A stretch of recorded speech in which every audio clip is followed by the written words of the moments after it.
নমস্কার, আমি গল্প পাঠে মৌ। গল্প পাঠ যদি আপনাদের ভালো লেগে থাকে তাহলে চ্যানেলটিকে অবশ্যই লাইক, শেয়ার এবং সাবস্ক্রাইব করে আমাকে উৎসাহিত করবেন। আজকে আপনারা শুনছেন শ্রী আশুতোষ মুখোপাধ্যায়ের কাল তুমি আলেয়া। শুরু করছি। খানিকক্ষণের নীরবতায় ধীরাপদর উৎকণ্ঠা গেল। জটিলতার সূচনা নয় কিছু। চুপচাপ পাইপ টানতে লাগলেন, কিন্তু পাইপ টানার ফাঁকে ফাঁকে একবার দেখছেন ওকে, কিছু ভাবছেনও হয়তো। চোখাচোখি হতে ঘুরেই বসলেন, একটু পাইপ হাতে নিলেন। অনেককাল আগে কোথায় যেন দেখেছি তোমাকে, জিজ্ঞাসা করব ভেবেছিলাম, দেখেছি? হঠাৎ ফাঁপড়ে পড়ে গেল ধীরাপদ। এরকম একটা প্রশ্নের জন্য একটুও প্রস্তুত ছিল না, জবাব দিয়ে উঠতে পারল না। বিব্রত মুখে মাথা নাড়ল শুধু। অর্থাৎ দেখেছেন কোথায়? ঈষৎ উৎসুক। চারুধীর শ্বশুরবাড়িতে। জবাবটা নিজের কানেই বড় বেশি স্পষ্ট ঠেকল ধীরাপদর। মোটা ফ্রেমে আটা গোটা মুখে বিস্ময় আর বিড়ম্বনার ব্যঞ্জনা। হাসি মুখে ভুরু কুঁচকে সরাসরি চেয়েই রইলেন ওর দিকে। স্মরণের প্রয়াস। স্মরণ হলো বোধহয় চারুদির শ্বশুরবাড়িতে প্রতিদ্বন্দ্বী তরুণ প্রেমিকের আনাগোনা নিয়ে দুজনের মধ্যে তখন হাসাহাসিও হতো কিনা কে জানে। হিমাংশুবাবু সামনের দিকে ঘুরে বসে নিঃশব্দে হাসতে লাগলেন। শেষে পাইপ দাঁতে চেপে বললেন, তাহলে ধরে নেওয়া যাক আগে আর দেখিনি। যতই বিব্রত ভাব দেখাক মনে মনে খুশি ধীরাপদ। ব্যাপারটা মন্দ দাঁড়ালো না। ধরে যায় নিন, আর যত বড় সাহেবই হন না উনি, 18 বছর আগের অধ্যায়টি আর একেবারে তার বিস্মৃত হতে পারবেন বলে মনে হয় না। নেমে যাওয়ার সময়ও তার মুখের হাসির আভাসটুকু একেবারে মিলয়নি। অফিসে সেদিন লাবণ্য সরকারকে বেশ একটু গম্ভীরই দেখাচ্ছিল। সকালে বড় সাহেবের বাড়িতে ওভাবে বিব্রত হওয়ার অপরাধটা যেন ধীরাপদরই। সমস্ত দিন চুপচাপ থেকে বিকেলের দিকে নিজেই ঘরে এলো, হাতে 2-3 সিট টাইপ করা কাগজ। ধীরাপদ সকালের পাওয়া রচনা সংক্রান্ত তথ্যগুলো মনোযোগ দিয়ে পড়ছিল আর ভাবছিল কিভাবে কি লেখা যায়। লাবণ্য সরকার সামনের চেয়ারে না বসে টেবিলের পাশে এসে দাঁড়ালো। হাতের কাগজ এগিয়ে দিয়ে বলল, এগুলো আপনার কাজে লাগবে কিনা দেখুন। আপনি দিচ্ছেন যখন, কাজে লাগবে জেনেই দিচ্ছেন। সহজ বিস্ময়ে ত্রুটি নেই ধীরাপদর। বসুন। লাবণ্য বসল না, 2-1 পালক চেয়ে থেকে বলল, সকালে এগুলোই ঠিকঠাক করে আনতে গিয়ে দেরি হয়েছিল, আপনি চলে গেলেন কেন? ডাকলে না গিয়ে করি কি, কিন্তু এরই জন্যে দেরি নাকি? কণ্ঠস্বরে সহজ বিস্ময়। এই ব্যাপারে আটকে ছিলেন কি করে জানবো, জানলে এড়ানো যেত। ঘুরিয়ে বললে দাঁড়ায়, আর্টিকেল লিখব আমি, এই ব্যাপারের জন্যে হলে তোমার বদলে আমাকেই ডাকা উচিত ছিল ছোট সাহেবটির, অথচ আমিই রইলুম বাইরে দাঁড়িয়ে। একটু উপলব্ধি না করার কথা নয় লাবণ্য সরকারের। আগে সামান্য কর্মচারী ভাবত যখন, তখন যে চোখে তাকাতো দৃষ্টিটা প্রায় তেমনি নির্লিপ্ত চোখে ধৃষ্টতার বহর দেখছে যেন। নিষ্প্রিয় শুভার্থিনীর মতো ঠান্ডা পরামর্শ দিল, ভালো করে লিখুন, ভালো হলে আপনারও ভালো। বিদ্রূপ গায়ে না মেখে ধীরাপদ ফিরে আগ্রহ প্রকাশ করল। ভালোর আশা দেখিনে, বসুন না। নিষ্পৃহতায় ফাটল দেখা গেল একটু। টিপ্পনি কাটল, বসলে ভালো হবে আশা করেন? ধীরাপদ হেসে ফেলল, খুব করি। আসবেন তাহলে একসময়, দেখব, কাজ আছে। শিথিল চরণে দরজার দিকে এগোলো। এই মূর্তিতে সহকর্মিনীর থেকেও আর কিছুরই জোরটুকুই যেন অনেক বেশি। নারীর প্রাধান্য বেশি, সেটুকুই দেখিয়ে গেল। যেতে যেতেও অনুসন্ধানরত চোখ দুটোকে সেই প্রাধান্য বুঝিয়ে দিচ্ছে যেন, চেয়ে থাকো, আমার জোরটা কোথায়, চেয়ে চেয়ে দেখো। ধীরাপদ চেয়েছিল, দেখছিল। ছেলে সকালে লাবণ্য সরকারকে আটকে রেখেছে শোনার সঙ্গে সঙ্গে হিমাংশু মিত্রের মুখের চকিত বিরক্তি ধীরাপদর দৃষ্টি এড়োয়নি। গাড়ি ছাড়ার মুখে দোরগোড়ায় এসে লাবণ্যও সেটুকু অনুভব করেছে হয়তো, কিন্তু তার প্রতিক্রিয়া যে এমন হবে ধীরাপদ কল্পনা করেনি। ভাবছে, মহিলা হঠাৎ ওর উপরে এত বিরূপ কেন, ও কী করলো?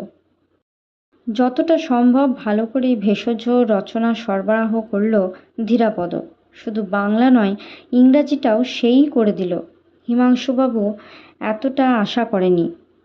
ফলে এরপর এ ধরনের ব্যাপার মাঝে সাঝে ঘাড়ে এসে চাপতে লাগলো। 1-8 ঘন্টা ভাষণ লিখে দেওয়া, ব্যবসা সংশ্লিষ্ট সভা সমিতিতে বিবৃতি পাঠানো, সেই প্রথম দিন ছাড়া সামনাসামনি আর প্রশংসা করেনি হিমাংশুবাবু। ধরেই নিয়েছেন ভালো হবে। চারুতি সেদিন প্রশংসার ছলে একটু ব্যঙ্গই করলেন যেন।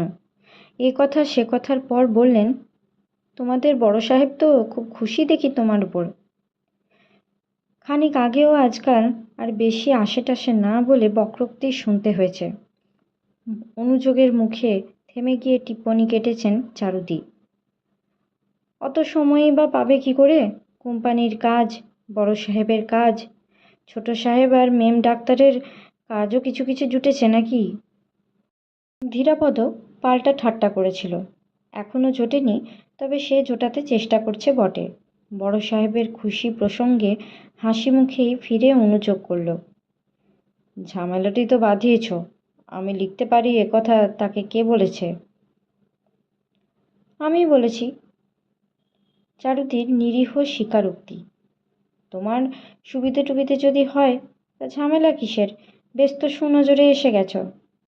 ধীরাপদ বলে ফেলল, সুনজরে আসাটা তুমি তেমন সুনজরে দেখছো বলে তো মনে হয় না। কলে পড়ে হেসে ফেললেন চারুদি। তা কি করব? একধার থেকে তুমি যদি এখন বক্তৃতা আর ভাষণ লেখো বসে বসে, এই সঙ্গে সেক্রেটারির মাইনেটাও তাহলে তোমাকে দিতে বলো। একটু থেমে ধীরাপদ বলল, এসব কথা লেখা টেখা আর আমার দ্বারা হবে না, তাই বরং জানিয়ে দেব। এ কথা বলবে নাকি তাকে?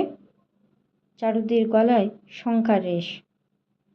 ধীরাপদ ঘাড় নাড়ল, বলবে। জানালো, লিখতে তো আর সত্যি পারে না, রীতিমতো পরিশ্রম হয়, আর কাজেরও ক্ষতি। চারুদি বিব্রত বোধ করছেন বোঝা গেল। বিদ্রূপ প্রত্যাহারের চেষ্টা। ও আর তুমি করে কাজ নেই, পরিশ্রম গোড়ায় গোড়ায় করতেই হয়। কিছু বলতে হলে অমিতের সঙ্গে কথা কয়ে নিও, সেই বলেছিল। অর্থাৎ আগের ওই অভিযোগ চারুদিন নয়, অমিতাভর। ধীরাপদ ধাক্কা খেল একটু। কিছুদিন যাবৎ অমিতাভ ঘোষ ওর ঘরে আর আড্ডা দিতে আসছে না, বা টেলিফোনে ডাকছে না মনে করল। অথচ ধীরাপদ যা হোক তাকে ধরে বেঁধে কাজের আলোচনায় বসবে স্থির করেছিল। এই কোম্পানিতে কাজ কিছু করার ইচ্ছে থাকলে সাহায্য একমাত্র সেই করতে পারে। চারুদির বাড়ি থেকে বেরুবার মুখে ছোট যোগাযোগ একটা। হলটা সুবাঞ্ছিত মনে হলো ধীরাপদর। বাইরের ঘরের বইয়ের আলমারির পাশে ছোট টেবিলটার কাছেই পার্বতী দাঁড়িয়ে। তার কানে টেলিফোন। কথা বলছে না, চুপচাপ কথা শুনছে। এক নজরে মুখের ঋজু গাম্ভীর্যটুকু লক্ষ্য করেই ধীরাপদ অনুমান করেছে কার কথা। পায়ের শব্দে পার্বতী ফিরে তাকালো। রিসিভারে একটা হাত চাপা দিয়ে মৃদু অথচ স্পষ্ট অনুরোধ করল, একটু দাঁড়াবেন। রিসিভার মুখের কাছে এনে শুধু বলল, ছেড়ে দিচ্ছি। সঙ্গে সঙ্গে নামিয়ে রাখল রিসিভারটা। ধীরাপদর মনে হলো অপর প্রান্তে যে আছে এভাবে বিচ্ছিন্ন হবার জন্যে তার প্রস্তুত থাকার কথা নয়। একেবারে গদ্যাকারের সমাপ্তি। সামনাসামনি তার সঙ্গে এই প্রথম কথা বলল পার্বতী। টেলিফোন রেখে নীরবে একবার চোখ তুলে তাকালো শুধু, তারপর ভিতরে ঢুকে গেল। 2-10 সেকেন্ডের মধ্যেই ফিরে এলো, হাতে ক্যামেরা, অমিতাভ ঘোষের সেই ক্যামেরা। এটা দিয়ে দেবেন। কাকে দিতে হবে বলল না, জানাই আছে যেন। ক্যামেরাটা হাতে নিয়ে ধীরাপদ জিজ্ঞাসা করল, অমিতবাবু বাড়িতেই আছেন এখন? ঘাড় নাড়ল, তারপর মৃদু গলায় জানালো, কাল অফিসে দিলেও হবে। কাল নয়, অফিসেও নয়। চারুদির বাড়ি থেকে ধীরাপদ সরাসরি হিমাংশু মিত্রের বাড়িতে উপস্থিত। আসার উপলক্ষ জোগানোর জন্যে পার্বতীর প্রতি কৃতজ্ঞ, কিন্তু নিজের উদ্দেশ্য ভুলে থেকে এই মেয়েটার কথাই ভেবেছে। ওকে দেখলেই আকাশের এক রাশ মেঘের কথা মনে হয় ধীরাপদর। যে মেঘ ত্রাসের কারণ সেই মেঘ নয়, যে মেঘ আশ্বাস যোগায় সেই মেঘ। আর ভেবেছে ক্যামেরাটা নিয়ে গিয়ে বারবার এভাবে ফেলেই বা আসে কেন অমিতাভ ঘোষ। মানকে জানালো, ভাগ্নেবাবু খানিক আগে গাড়ি নিয়ে বেরুলেন, বোধহয় খেতে টেতে গেছেন, এক্ষুনি ফিরবেন মনে হয়, ঘর খোলা। অর্থাৎ শিগগিরই ফেরার সম্ভাবনা না থাকলে ঘর তালাবন্ধ থাকত। ধীরাপদ বলল, তার ঘরেই তাহলে বসি একটু। অমিতাভ ঘোষ নিচে থাকে জানত না। সিঁড়ির ডান দিকের বড় হল পেরিয়ে তার ঘর। দরজা দুটো ভেজানো ছিল। মানকে খুলে দিল। অগোছালো ঘর, কোণের টেবিলে এক পাঁজা বিলিতি ডিটেকটিভ বই, টেবিলের পেছনের তাকে কতগুলো বিজ্ঞানের বই আর একটা ফটো অ্যালবাম। ধীরাপদ চেয়ার টেনে বসল। সামনের অবিন্যস্ত শয্যার উপরেও আর একখানা অ্যালবাম। ঘরটা ওকে খুঁটিয়ে দেখতে দেখে মানকে নিজের দোষ খালনের চেষ্টা করলো তাড়াতাড়ি। বলল, ভাগ্নেবাবুর ঘর 12 মাসই এমনই থাকে। মেজাজ ভালো না থাকলে যে পরিষ্কার করতে আসবে তাকে ঝেঁটিয়ে তাড়াবেন। হাত বাড়িয়ে বিছানা থেকে অ্যালবামটা তুলে নিল ধীরাপদ, কিন্তু খোলার সঙ্গে সঙ্গেই বন্ধ করতে হলো আবার। না, মানকে লক্ষ্য করেনি। ভাগ্নেবাবুর মেজাজের কথা সবে শেষ করেছে। চাঞ্চল্য গোপন করে ধীরাপদ বলল, তোমার কাজ থাকে তো যাও না, আমি বসছি। তার দিকে চেয়ে মানকে বুঝে নিল গল্প জমবে না। বলল, হ্যাঁ যাই। সন্ধে নিদ্রার পর কেয়ারটেকবাবু হাতের কাছে খাবারটি না দেখলে আবার তো আমাকেই ধরে চটকাবেন, দরকার হলে বেল টিপবেন। মানকে বেরিয়ে যাবার সঙ্গে সঙ্গে অ্যালবাম খুলে বসল। পরপর লাবণ্য সরকারের ছবি কতগুলো। লাবণ্যের এ মূর্তি ধীরাপদ দেখেনি। হাসি খুশি আনন্দ ভরা ছবি। এই লাবণ্য পদস্থ কর্মচারী নয়, বচন কুশলিনী ডাক্তারও নয়। এই লাবণ্য একটি মেয়ে, শুধু ভর ভর্তি মেয়ে। আবারও থামতে হলো এক জায়গায়। চকিতে দরজার দিকে তাকালো একবার। লাবণ্যর ছবি শেষ হয়েছে। এবারে পার্বতীর ছবি। গোটা অ্যালবামের 4 ভাগের 3 ভাগই তাই। কানের কাছটা গরম ঠেকছে ধীরাপদর। আর দেখা উচিত নয় ভাবছে, অথচ পাতা না উল্টেও পারছে না। দেখার অননুভূত আকর্ষণ একটা, অজ্ঞাত তাগিদ। নানা ছাঁদে বন্দিনী, ধীর গম্ভীর একখানি পার্বত্য যৌবন। কোনো কোনো ছবিতে রোদ দাগানো মেঘের মতো গাম্ভীর্যের ফাটলে ঈষৎ হাসির আভাস, প্রশ্রয়ের আভাস। কোনোটিতে নির্বিকার যৌবনের প্রসারিত দাক্ষিণ্য শুধু। বেশিরভাগ ছবির পরিচ্ছদ স্বল্পতা চোখে বেঁধার মতো, আবার গোপন তৃপ্তিতে চেয়ে চেয়ে দেখার মতো। শেষের কটা সমুদ্র বেলার 8 কস্টিউম পরা, কোনোটায় স্নান সেরে উঠে আসছে, কোনোটায় স্নানে নামছে। অ্যালবাম যথাস্থানে রেখে চেয়ার ছেড়ে উঠে দাঁড়ালো ধীরাপদ। অস্বাচ্ছন্দ্য একটা, অথচ অনাকাঙ্ক্ষিত নয়। বুকের কাছটা ধকধক করছে, কান দুটো গরম ঠেকছে আরও।